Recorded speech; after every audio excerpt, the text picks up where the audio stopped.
Саламатсыңарбы балдар жана кыздар? Бүгүнкү жомок арстан менен коён. Калың токойдун четиндеги карагандуу жерде бир коён жашап, коркоктугунан казып алган ийинен алыс чыкчу эмес. Бир күнү коркуп ийинде жата берип, кантип күн көрөм, атасын көрүп баатыр болоюн деп ойлоду да ошол замат ийинден чыкты. Эки жагын каранып, тиштерин арсайтып, жүндөрүн үрпөйтүп, так алдында турган арстанды көрө койду да жыгачтай катып калды.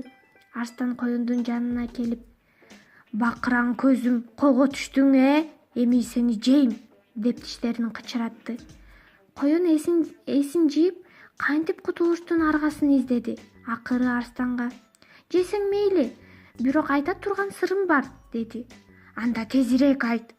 "Сен өтө күчтүүсүң, мунуңа толук ишенем, бирок тетигиңде кудукта сенден да чоң арстан бар. Ал бая күнү сени жейм деп ачууланып жатканын уккам.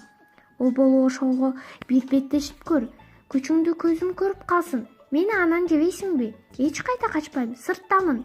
Арстан чындап ачууланып: "Кана, кайсы жерде? Ээрчитип баргын" деп буйрук кылды.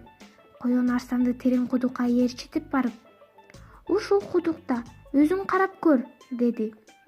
Арстан кудукту карап, өзүнүн сөлөкөтүн көрдү да: "Мен ушундан кантип кем калайын? Күч сынашат, кана кармашып көрөлү" деп кудукка куюндап кирди.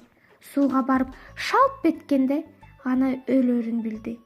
Ошентип коён амал менен арстанды өлтүрүп, анык-мако туура деп секирип жолго түштү. Ушундай балдар, жакшы калгыла.